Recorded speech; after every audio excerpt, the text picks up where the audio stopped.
10월 19일 화요일 매일 성경 아침 묵상입니다. 오늘의 본문은 출애굽기 34장 1절에서 17절입니다. 한없는 용서, 영원한 은혜란 제목으로 말씀을 묵상하겠습니다. 첫 번째 단락의 제목은 모세를 부르시는 하나님입니다. 1절에서 3절입니다. 여호와께서 모세에게 이르시되 너는 돌판 둘을 처음 것과 같이 다듬어 만들라. 내가 깨뜨린 처음 판에 있던 말을 내가 그 판에 쓰리니 아침까지 준비하고 아침에 시내산에 올라와 산 꼭대기에서 내게 보이되 아무도 너와 함께 오르지 말며 온 산에 아무도 나타나지 못하게 하고 양과 소도 산 앞에서 먹지 못하게 하라. 하나님은 이스라엘 백성들과 시내산 언약을 맺으시고 십계명이 새겨진 2개의 돌판을 주셨습니다. 이것을 증거판이라고 부릅니다. 출애굽기 32장 19절을 보면 모세는 시내산에서 내려온 후 이스라엘이 금송아지 신상을 놓고 춤추고 노래하는 것을 보고 화가 나서 하나님께 받은 증거판을 던져 깨뜨렸습니다. 이 사건 이후에 하나님은 모세의 중보기도와 이스라엘의 회개를 보시고 증거판을 다시 주시기 위해서 모세를 산으로 부르십니다. 모세가 깨뜨린 십계명 돌판이 언약 파기를 상징한다면 새로운 돌판은 언약의 재수립을 상징합니다. 첫 돌판은 하나님께서 직접 준비하셨지만 두 번째 돌판은 모세가 준비해야 했습니다. 어떤 사람들은 모세가 직접 돌판을 준비하란 말씀을 첫 번째 돌판을 깨뜨린 것에 대한 하나님의 책망이라고 봅니다. 그러나 저는 이것을 반대로 하나님의 은혜라고 봅니다. 하나님께서 주신 증거판을 깨뜨린 것에 대해 죄책감을 가졌을 모세를 회복시키기 위한 하나님의 배려라고 볼 수 있기 때문입니다. 4절입니다. 모세가 돌판 둘을 처음 것과 같이 깎아 만들고 아침에 일찍이 일어나 그 2 돌판을 손에 들고 여호와의 명령대로 시내산에 올라가니.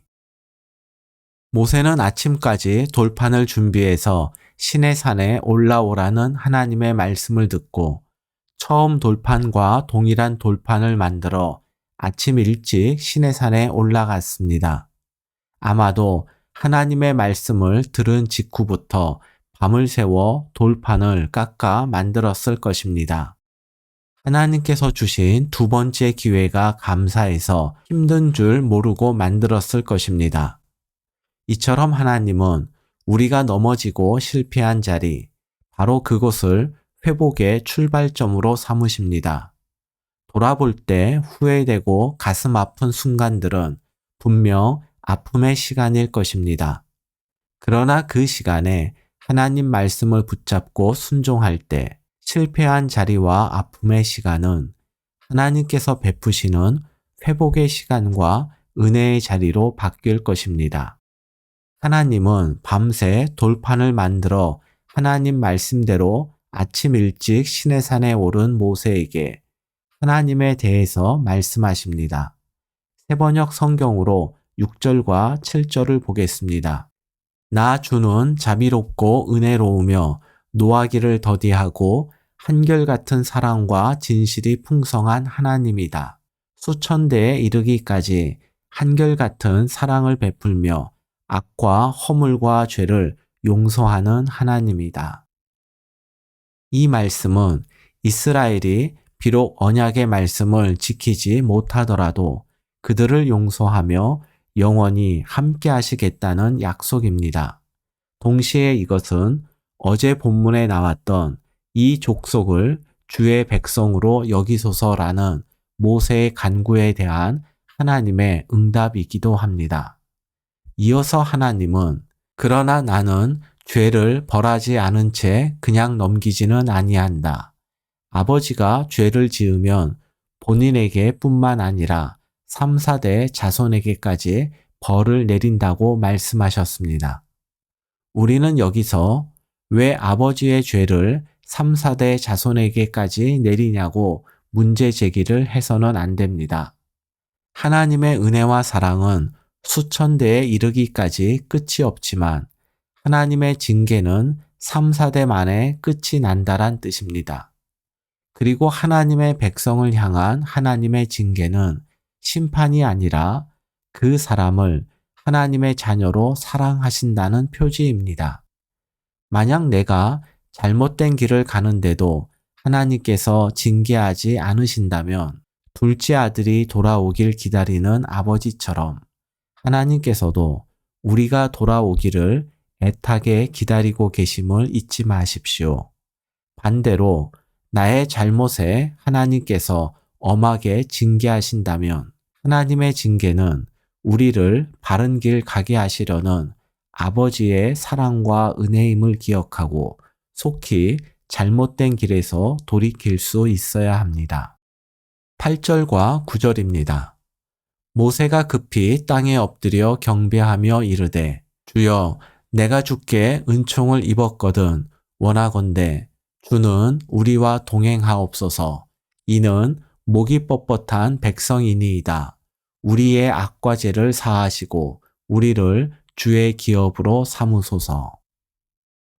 모세는 이스라엘의 악과 죄를 징계하되 그들을 용서하고 영원히 함께 하시겠다는 하나님의 말씀을 듣자마자 엎드려서 하나님의 동행과 사죄의 은총 주시기를 기도합니다. 모세처럼 우리에게 임한 하나님 말씀을 다시 우리의 입으로 하나님께 아뢰는 것이 기도입니다. 매일 묵상하는 하나님의 말씀으로 기도할 때 우리의 기도는 말씀에 기초한 기도요. 하나님의 뜻에 합당한 기도가 될 것입니다. 두 번째 단락의 제목은 언약 재수립입니다. 하나님은 모세가 만든 돌판에 십계명을 새롭게 새기심으로 다시 언약을 세우십니다. 먼저 하나님이 하실 일을 약속하시고 언약의 당사자인 이스라엘이 해야 할 일을 알려주십니다. 10절과 11절입니다. 여호와께서 이르시되 보라 내가 언약을 세우나니 곧 내가 아직 온 땅 아무 국민에게도 행하지 아니한 이적을 너희 전체 백성 앞에 행할 것이라. 내가 머무는 나라 백성이 다 여호와의 행하심을 보리니 내가 너를 위하여 행할 일이 두려운 것임이니라. 너는 내가 오늘 내게 명령하는 것을 삼가 지키라. 보라 내가 내 앞에서 아모리 사람과 가나안 사람과 헷 사람과 브리스 사람과 히위 사람과 여부스 사람을 쫓아내리니. 하나님은 이스라엘을 위하여 이제 누구에게도 행하지 않은 이적을 행하시겠다고 말씀하십니다. 그것은 가나안 정복입니다. 이어서 하나님은 이스라엘이 해야 할 일을 말씀하십니다. 12절입니다. 너는 스스로 삼가 내가 들어가는 땅의 주민과 언약을 세우지 말라. 그것이 너희에게 올무가 될까 하노라. 이스라엘 백성들은 가나안 주민들과 언약을 맺어서는 안 됩니다. 여기서 언약이란 동맹 관계 맺는 것을 의미합니다. 가나안의 문화와 종교는 이스라엘과는 달랐습니다. 그곳에서는 생명과 전쟁, 농사와 기후를 관장하는 신들이 따로 있어서 각 신들을 섬겨야만 풍요롭게 잘 살 수 있다고 믿었습니다. 그러나 이스라엘의 하나님은 유일한 신이시며 우리 인생 전부를 주관하시는 분이십니다. 그래서 13절과 14절 말씀처럼 풍요로움을 위해 가나안의 여러 신을 섬기는 것이 아니라 그 제단과 주상을 헐어버리고 우리가 다른 신을 섬길 때 질투하실 만큼 우리를 사랑하시는 하나님만을 섬겨야 합니다. 15절과 16절입니다.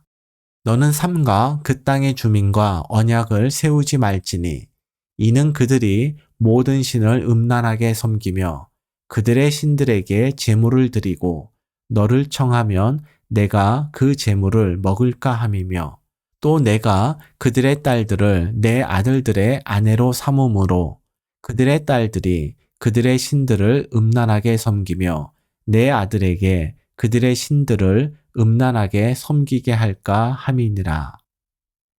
가나안 주민과의 동맹은 종교적 올무가 될 뿐 아니라 일상생활에서도 올무가 됩니다.